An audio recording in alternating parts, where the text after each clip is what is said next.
பல மடங்கா அவரை தடுத்தா அதை உடைச்சு வருவேன்.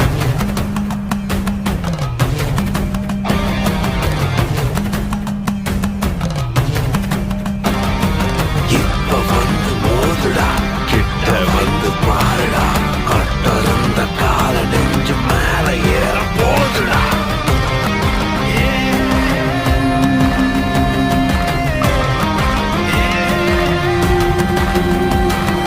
திமிருடா, திமிர நிமிருடா, நிலைமை உணருடா, பயணம் தொடருடா.